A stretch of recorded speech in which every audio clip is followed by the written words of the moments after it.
Hello, everyone. Welcome to another episode of the One and O Show. I'm your host, Javier. Should I say Javier or Javier Perez?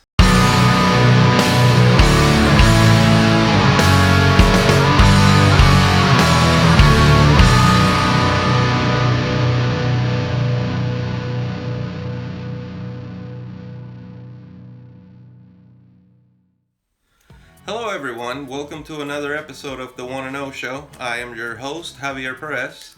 This past Saturday, UCF celebrated homecoming, and our Knights celebrated with another victory over the East Carolina Pirates to a score of 41-28. Dylan Gabriel had an amazing performance, threw for 365 yards and 2 touchdowns. Otis Anderson added another 80 yards, and Gabe Davis had another amazing performance with 9 catches, 164 yards, and 2 touchdowns. On the other side of the ball, Nate Evans led the defense with 10 tackles. It was a pretty wide open game at halftime. The Knights were leading 35-6. There's some key injuries in the offense. Specifically, Greg McCray went down with a leg injury. And despite East Carolina's furious comeback, the Knights were still able to prevail.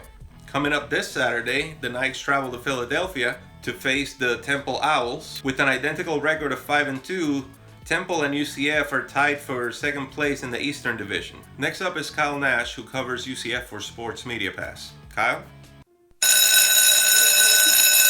What's up, everyone? Kyle Nash, the student of the game, bringing you the latest in UCF Knights football.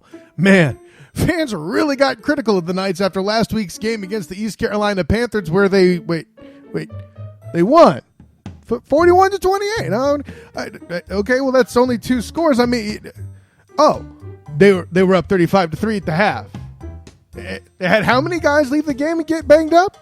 Wow. Okay, look, the sarcasm aside, I get that fans and media people alike have stuff to criticize in this game. Heck, even the players and coaches acknowledge it themselves. Yet days later, we're still getting the same whimpering and whining about the play calling and this and that. Listen, here's my challenge to all you people who are going to be critical. When one references or has beef with play calling, how about pointing out what plays you don't like? Otherwise, you just look like you're lazy and you don't really know what you're whining about other than the fact that you're mad that your team didn't score as many points as you like. Or maybe you're still projecting because, of losses that happened previous in the season. And listen, the Pitt and Cincinnati games were tough for fans. I have no problem acknowledging that. That being said, for fans and analysts who have to have that dark cloud over UCF to exist, you have plenty of ammunition coming up on Saturday in the form of the game against the Temple Owls. On the road in the Link, this defense is very, very nasty. They have 54 tackles for loss, 18 sacks so far in 2019, as well as 11 total turnovers. That being said, if every UCF player has the attitude of defensive lineman Kenny Turnye, things should be just fine. At the end of the day, they could be nasty, they could be what they want to be. We can control. I don't think nobody in the country, has a coach like Burnham, that'll push us every day for a full effort. So I'm saying we're going to come out there like bad as hell. We're going to work, we're going to pressure, we're going to attack the quarterback, we're going to stop the run. Everything else, we're going to control. Suffice it to say, if you like competitive football, this weekend's game will give you that and more, whether or not UCF wins or loses. Of course, this is Kyle Nash, the student of the game. Find me on Twitter at the SOTG. Find me on Instagram as the same, the SOTG. Find me on Facebook as the student of the game. Check out my writings on the UCF Knights on sportsmediapass.com. And of course, Night Class, Sports Media Pass's UCF Knights podcast on their SoundCloud account, working on getting into iTunes as well. And of course, check out all my other sports action on oldschool101.com. But until next time, everyone, class dismissed.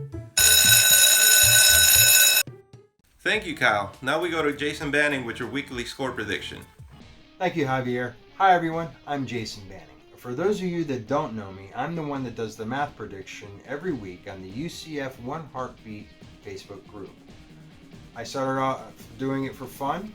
People kept asking me to do it, and I've continued. I appreciate the support, and sorry when I'm wrong. I never claimed to be a Nostradamus, so don't blame me.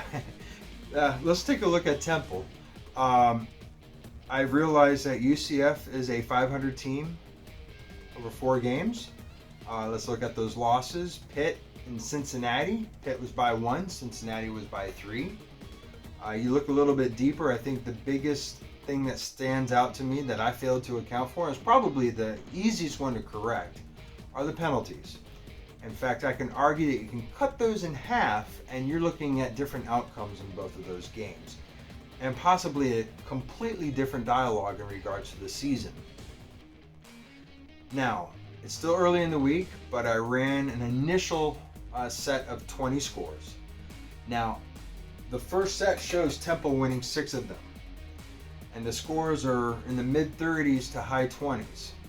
I think if I run it again, it might be more like 50% or 60% of those games going in favor of Temple. Why?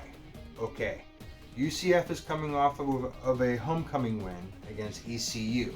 Everyone feels good. Everyone got their rubber duckies. You look at Temple, they're coming off of a loss against the conference juggernaut SMU. They had a chance to knock them off and came quite close. So they're coming into this game with disappointment from last week, and UCF comes into their house. Now, UCF and Temple has a little bit of a history. There have always been close games. A miraculous catch by J.D. Wharton a few years ago. So this is not going to be a cakewalk. In fact, my math is leaning towards UCF and probably will continue to lean more towards UCF. The objective person inside me is screaming that if UCF follows into the same behavior and falls into the same trends as the 2 losses, they could drop the one up in Philly. And my heart says right now that it's Temple by 3. I'll have more on actual numbers and scores in the middle of the week, so look out for my post. Without further ado, I give it back to you, Javier. Thank you, Jason. Thank you for watching this episode of the Wanna Know Show. I hope to see you this weekend in Philly when our Knights take on the Temple Owls. Don't forget to tune in next week for another episode. Go Knights! Say hi, Stan.